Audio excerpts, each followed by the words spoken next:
Kami nak mendengar hadis tentang Dajjal dah lahir atau belum? Dajjal dah hadir. Mana bukti Dajjal dah hadir?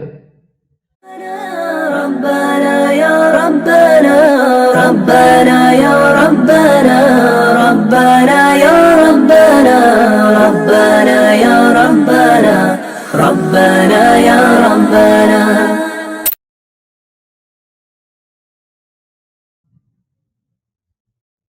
Tak terasa saya ini sudah 8 kali datang ke Kuala Lumpur.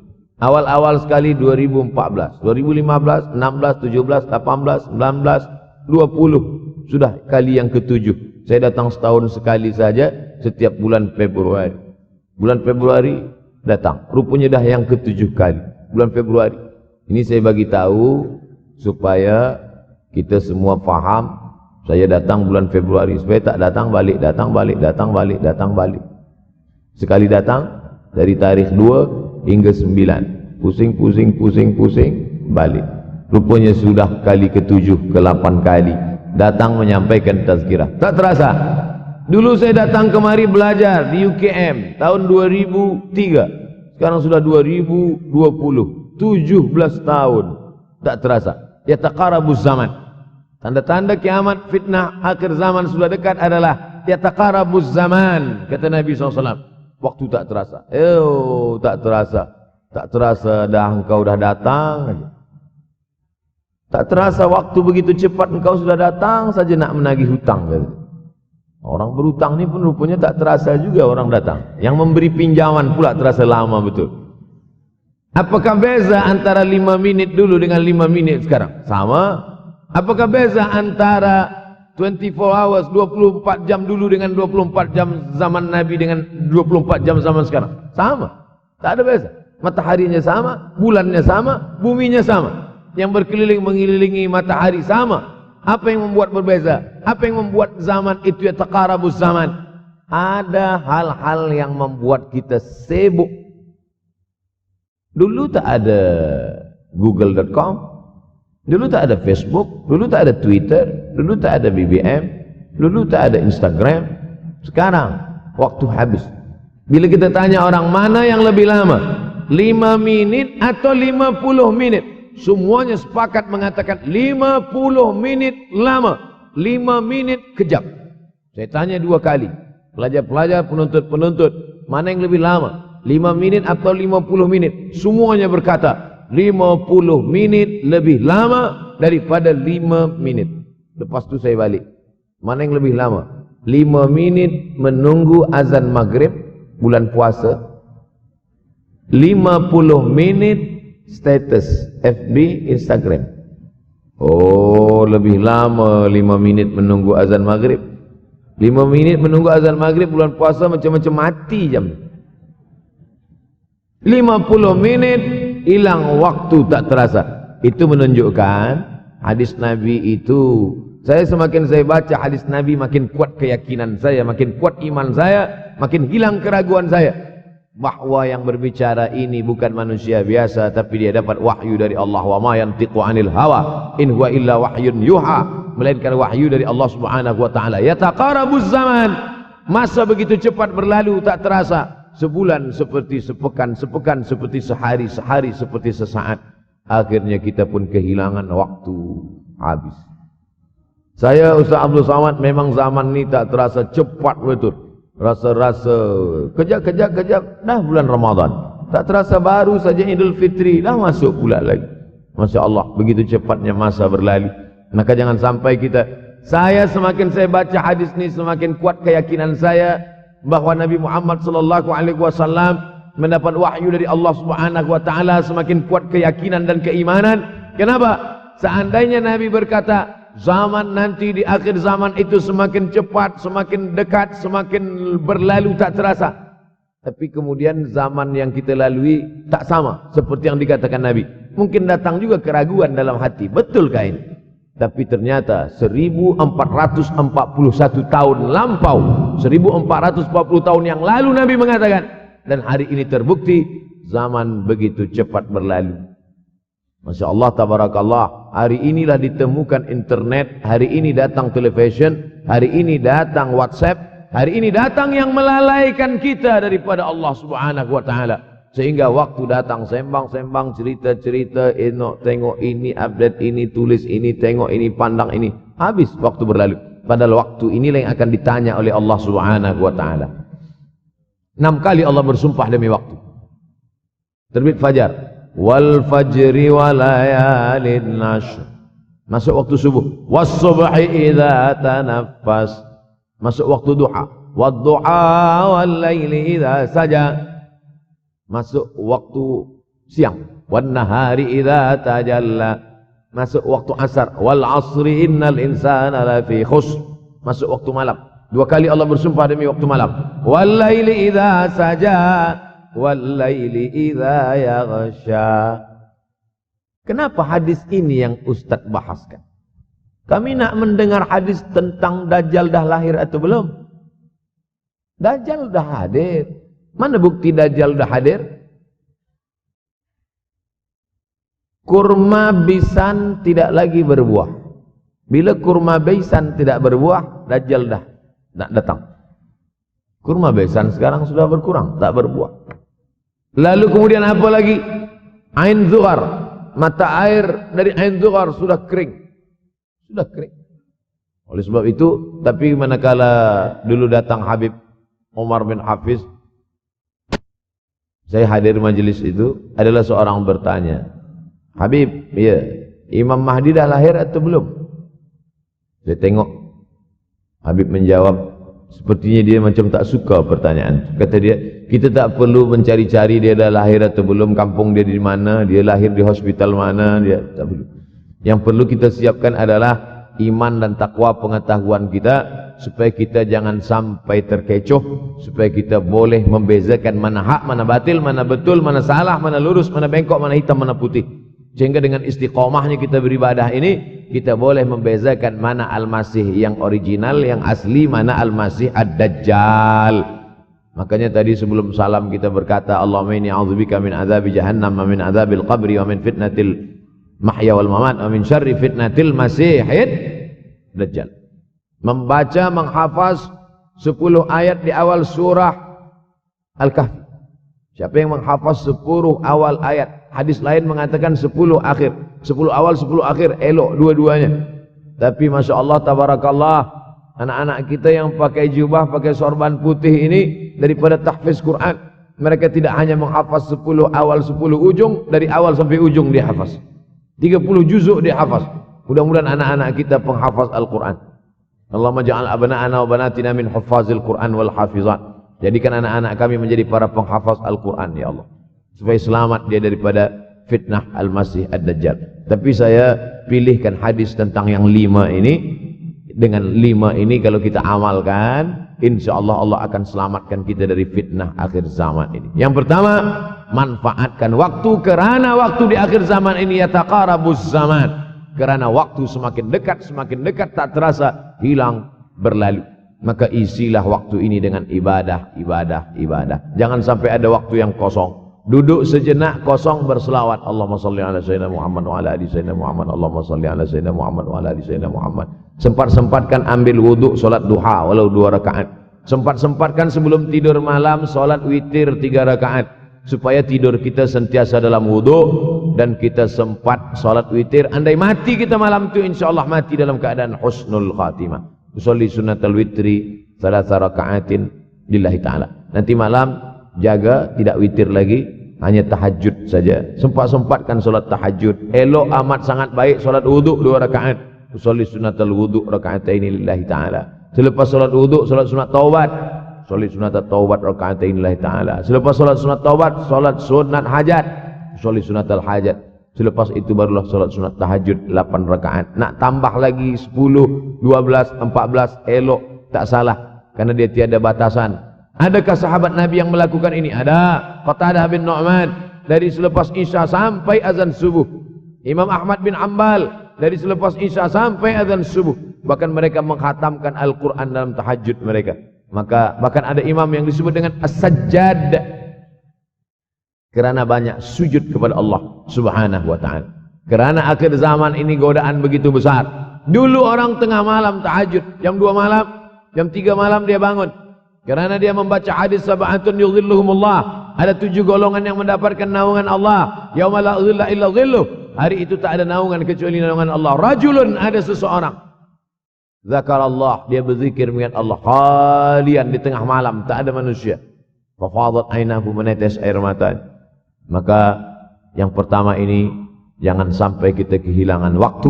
Kerana waktu, al-waktu kasaif. Waktu ini seperti pedang. Illam taqta'hu qata'aka. Kalau tidak kau patahkan dia. Kalau kau dapat pedang, patahkan. Sebab kalau tidak kau patahkan, dia yang akan memotong engkau, mematahkan tulang-tulang engkau. Waktu ini kalau tidak kita manfaatkan, kita akan ditanya tentang waktu, kemana saja waktu yang sudah kau pakai. Inna sam'a, pendengaran, wal basar, penglihatan, wal fuad, hati, kullu ulaika kana anhu mas'ula. Semua akan disoal, semua akan diminta tanggung jawab di hadapan Allah. Kemana waktu yang sudah aku bagi dulu engkau pakai? Yang pertama nanti ditanya, la tazulu qadama 'abdin yaumal qiyamah. Kaki anak Adam tidak akan bergeser, tidak akan beralih dari tempat tegaknya pada hari kiamat hatta yus'al, sampai dia disoal, sampai dia ditanya. La tus'alunna yauma idzin 'anin na'im. Banyak yang akan ditanya nanti. Tapi Nabi bagi tahu, di antara yang akan ditanya dari sekian banyak nikmat itu 4. Yang pertama, an umrihi fima afnah. Umur kemana engkau habiskan? Hari ini ada anak-anak muda belia umurnya 17 tahun. 17 tahun habis menghafaz Al-Quran. 17 tahun habis iktikaf dalam masjid. 17 tahun habis berzikir, berjubah, bersorban, mengabdikan ilmu, berkhidmat kepada ulama. 17 tahun habis.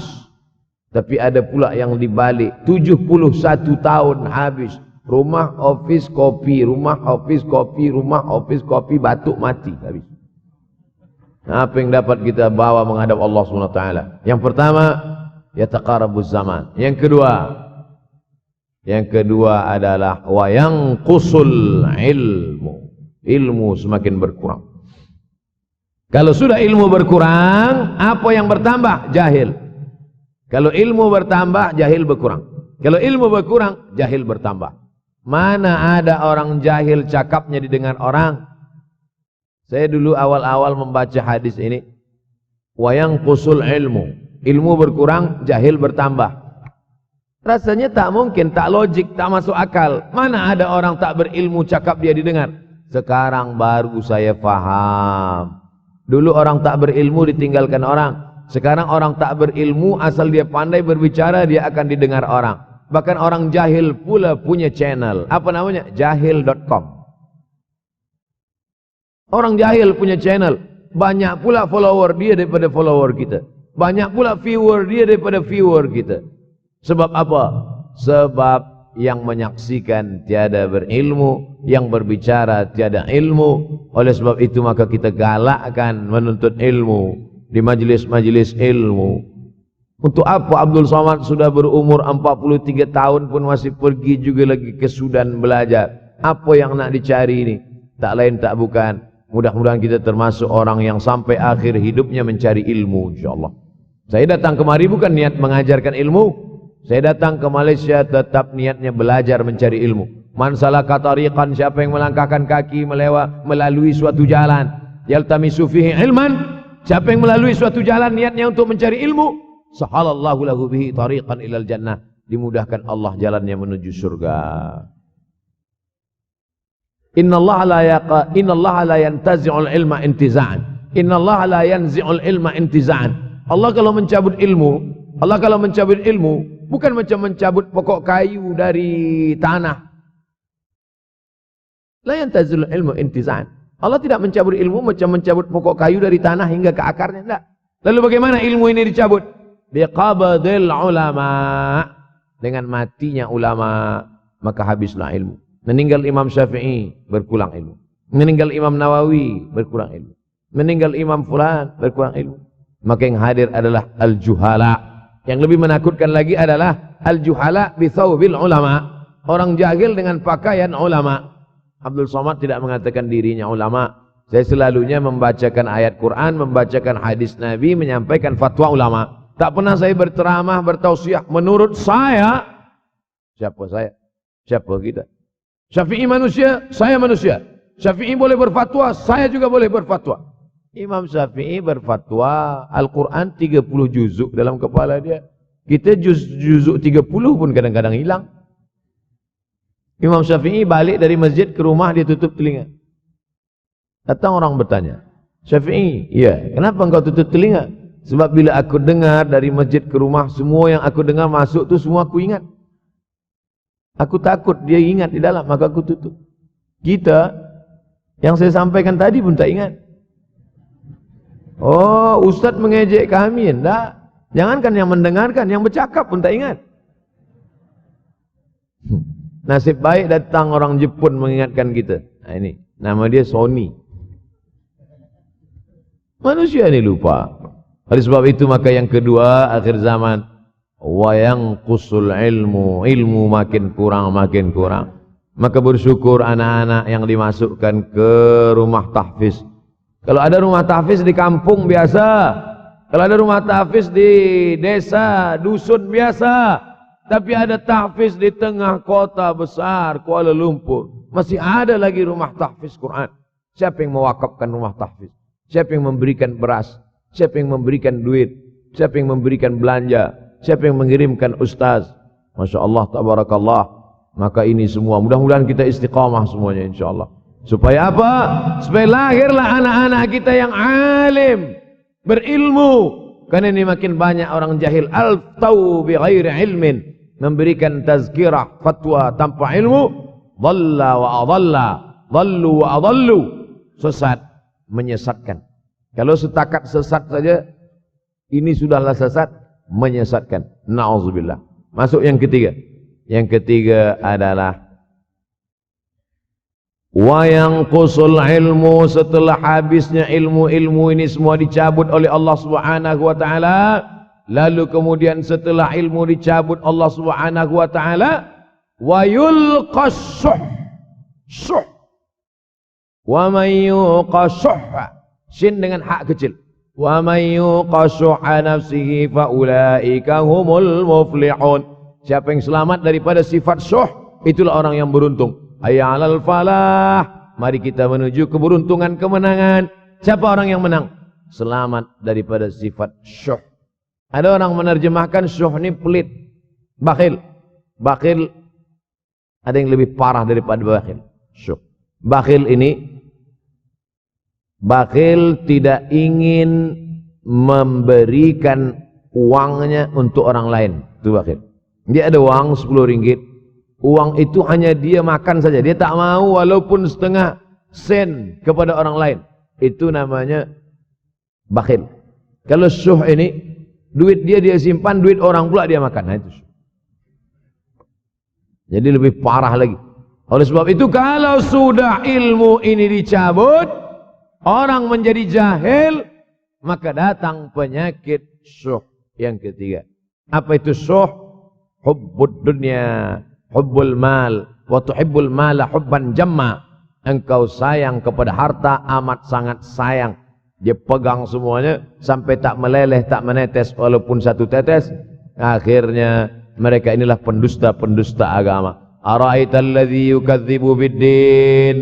Tahukah kamu siapa itu yang mendustakan agama? Fadzalikal ladzi yad'ul yatim. Mereka itu yang membiarkan anak yatim. Wala yahuddu ala ta'amil miskin. Dia tidak mempedulikan makanan orang miskin. Sebab apa? Bukan sebab tak ada harta, sebab syuh. Kenapa syuh? Sebab tak ada ilmu. Tak ada ilmu tentang akhirat. Dia pegang, dia simpan, mati, habis. Yang dia bawa hanyalah 1, 2, 3 helai kain kafan saja.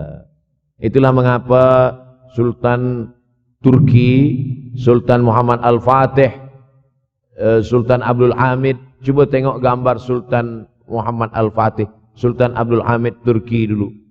Sorban dia besar-besar. Saya dulu terkejut, lama saya tengok. Kenapa sorban orang Turki ini besar-besar? Lama-lama saya baca, rupanya sorban orang Turki itu kain kafan. Tuan-tuan, balik dari sini beli kain kafan 2 meter. Ikatkan kepala, bawa sembahyang. Supaya ingat mati. Bolehkah menyiapkan kain kafan? Baca kitab Tambihul Mughtarrin, peringatan bagi orang-orang yang tertipu. Di situ ditunjukkan banyak ulama, bahkan mereka menggali tanah di dalam rumahnya. Malam-malam dia tahajud, selepas tahajud dia duduk di dalam tanah itu supaya terasa bagaimana rasanya mati. Gali tanah 2 meter, masuk ke dalam. Tapi kalau nak buat itu kita saja dengan Allah. Jangan pula, banyak juga orang sekarang udah gali tanah masuk ke dalam, streaming pula. Hai guys, nak rasakan mata, mana boleh terasa. Kita saja masuk ke dalam, rasakan macam mana rasa. Sebab kalau cakap saja, marilah kita ingat mati, takutlah kita pada mati. Kita tak tahu bagaimana rasa mati. Kalau nak merasakan bagaimana rasa mati, nanti kalau ada orang mati meninggal dunia, masuk kita ke dalam, kita sambut jenazah, kita letakkan, kita duduk, rasakan.